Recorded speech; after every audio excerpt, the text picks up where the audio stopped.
Before I tell you what kind of woman my wife is, I need you to understand something about me first. I am not a confrontational man, never have been. I grew up watching my father swallow his pride at every family dinner, nodding along to whatever my grandmother said, laughing at jokes that weren't funny, agreeing to plans he never wanted. He called it keeping the peace.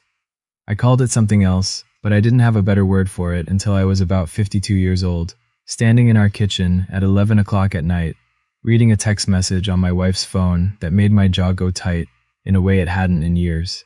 But I'm getting ahead of myself. Drop your city and the time where you are in the comments. I want to know who's listening. My wife's name is Lorraine. She's 51, 5'4", and she has this way of making everyone in a room feel like they matter. That's not a small thing. Most people don't have that. She remembers your coffee order from 2 years ago. She'll ask about your sister's knee surgery before you even think to bring it up.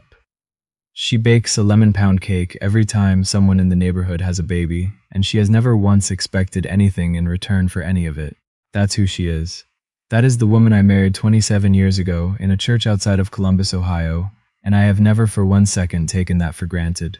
Our son, Owen, well, our son is a different story. He's 29. He works in project management for a tech company in Austin, and about 3 years ago he married a woman named Cassandra. She goes by Cassie. She is organized, ambitious, and she has very specific ideas about how things should be done. I say that without malice. I genuinely tried for a long time to see her the way Owen sees her. He loves her. That counts for a lot in my book. But Cassie also has this particular quality that took me a while to name. She treats helpfulness like a resource she's entitled to extract from people. Not rudely, exactly, politely even, but there's no question in it. No room for the word no. When she asks you for something, it lands less like a request and more like a notice of assignment. Lorraine noticed it long before I did. She mentioned it once, gently, maybe 18 months after the wedding. We were driving home from Owen's place and she said quietly, "I feel like I'm always on the clock when we're there." I told her I thought she was reading too much into it. I was wrong. The Christmas thing started about 2 years into their marriage. Every year, our family does a big Christmas gathering. My side, Lorraine's side, her sister Helen and her husband, their 3 kids, a couple of cousins, usually somewhere between 18 and 22 people total. For most of our marriage, Lorraine and I hosted at our house in Worthington. We loved it. The chaos, the noise, the smell of the kitchen running all day. Lorraine is a magnificent cook. Not pretty good for a home cook, genuinely talented. Her prime rib is the kind of thing people still bring up years later. The first year Owen and Cassie were married, they offered to host Christmas at their place in Austin. We thought that was lovely. Generous, even. We flew down, we brought gifts. Lorraine offered to help in the kitchen, and Cassie said she had it handled. She did not have it handled. The appetizers were store-bought from a grocery tray. The green bean casserole came out of a can. And I don't mean that as a critique. Canned soup in a casserole is perfectly fine. But the turkey was dry and under-seasoned, and there were exactly 2 side dishes for 20 people. Lorraine never said a word. She helped with the dishes, she complimented everything. She hugged Cassie at the end of the night and meant it. I watched my wife do that, and I thought, this is grace. Real grace. The second year, Cassie offered to host again. Owen called us in October, excited. "Cassie really wants to make it this year," he said. "She's been planning it." A week later, Lorraine got a text. Not a phone call, a text. From Cassie. It was a list. A formatted list, with bullet points. I don't know if she typed it out or copied it from a notes app, but it was organized. It had categories. It said, "Hey Lorraine, getting a head start on Christmas this year.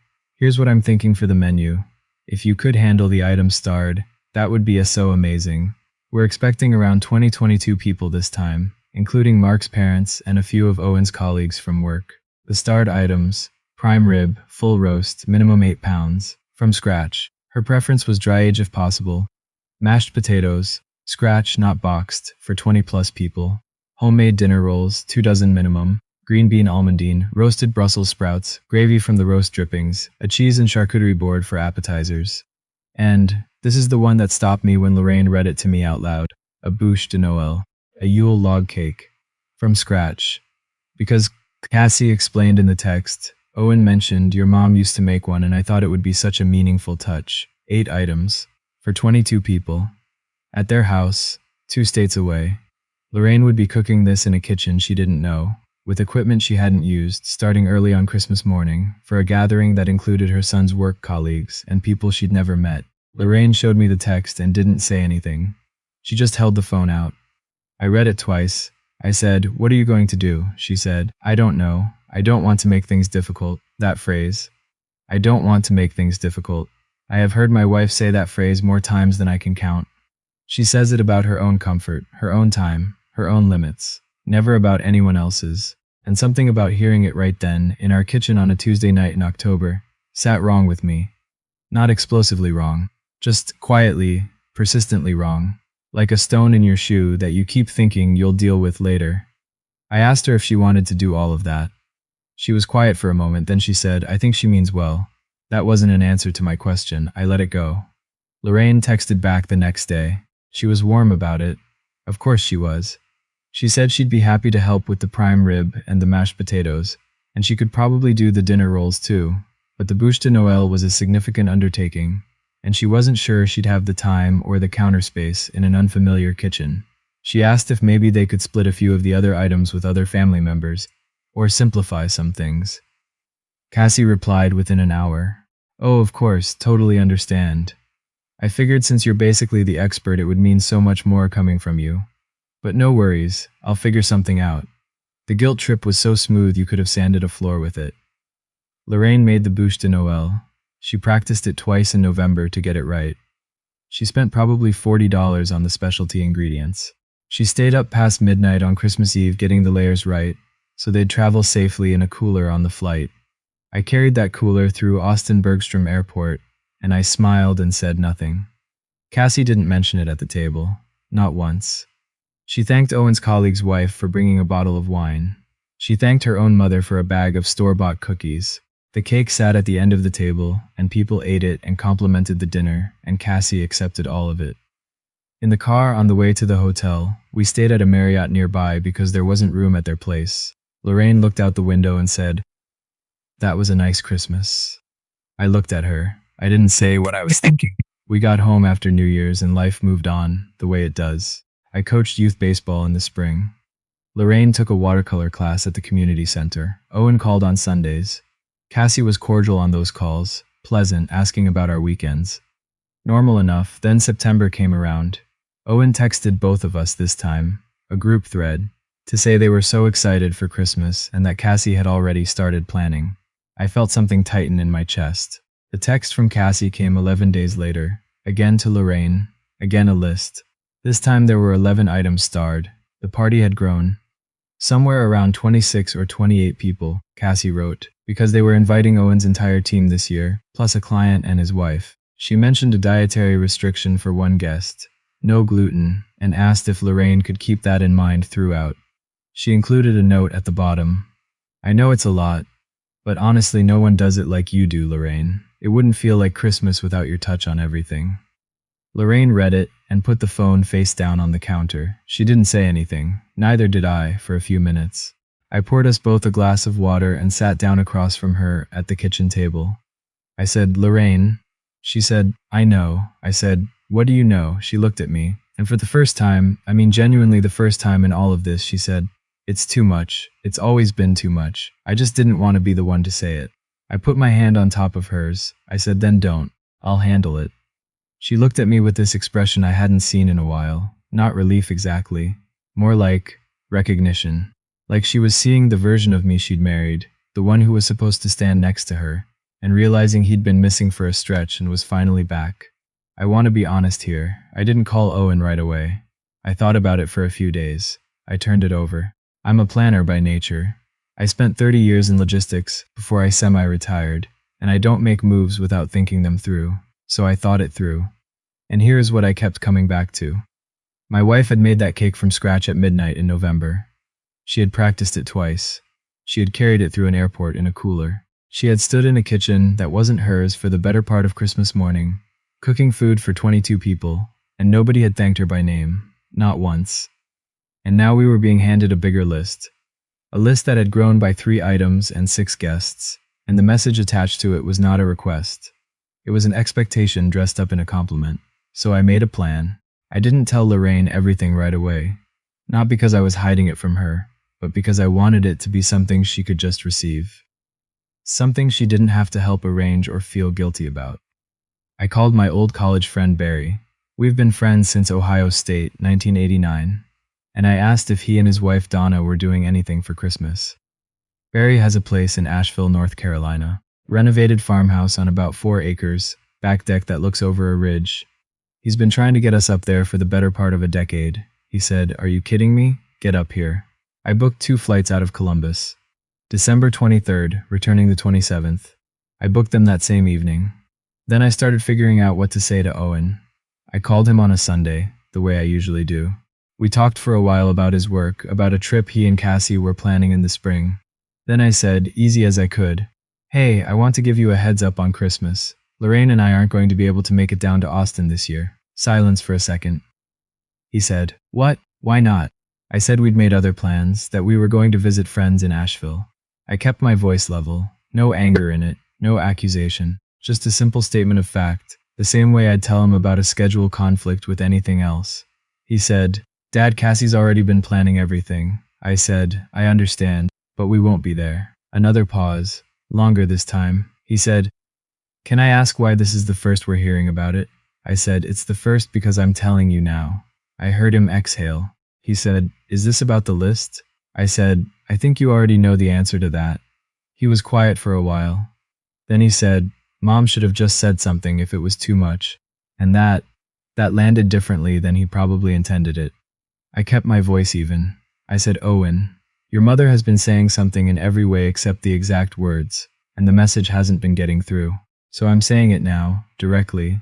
Asking her to cook 11 dishes from scratch for 28 people, in your kitchen, 2 states away, is not something we're going to do, and this year, we're spending Christmas somewhere we actually want to be." He didn't respond right away. I said, "I love you. I'll call you on Christmas." I hung up. Lorraine was in the other room when I came back in. She looked up from her book. She said, "How'd that go?" I told her we were going to Asheville. She stared at me. I told her the dates, told her about Barry and Donna, told her about the farmhouse and the ridge and the back deck. I told her there would be no list, no 28 people, no kitchen that wasn't hers. She didn't cry, which surprised me. She just sat there for a moment, and then she said very quietly, "Okay," like a held breath finally let go. We heard from Cassie 3 days later. She texted Lorraine, not me, and the tone had shifted considerably. She said she was really hurt and blindsided, and that she'd been counting on us, and that she didn't understand why we couldn't have said something sooner. She said she had guests coming who were expecting a certain kind of dinner. She asked Lorraine to reconsider. Lorraine showed me the text. Then she put her phone down and said, "What should I say?" I said, "What do you want to say?" She thought about it. Then she typed, and she let me read it before she sent it. "Cassie, I care about you and I want Christmas to go well for you. I also should have been clearer earlier, and I'm sorry for the short notice. But the list this year was more than I could take on, and I should have said that sooner. I hope you have a wonderful holiday." She sent it. Cassie did not respond. Owen called me 2 days later. He was calmer. He asked if there was anything he could do to change our minds. I told him no. He was quiet. Then he said something I didn't expect. He said, "I think I let that get out of hand. I should have said something to Cassie." I said, "Yeah, you should have." He said, "I'm sorry, Dad." I said, "I know. I'll see you at New Year's." December 23rd, Lorraine and I flew to Asheville. Barry picked us up from the airport in his truck, which still had a dent in the rear quarter panel from a tree branch 3 years ago that he has never bothered to fix. Donna had chili on the stove and a fire going in the wood stove, and their dog, a yellow lab named Hershey, nearly knocked Lorraine over at the door. Christmas Eve, we drove into town and walked around, had dinner at a little Italian place on Lexington Avenue.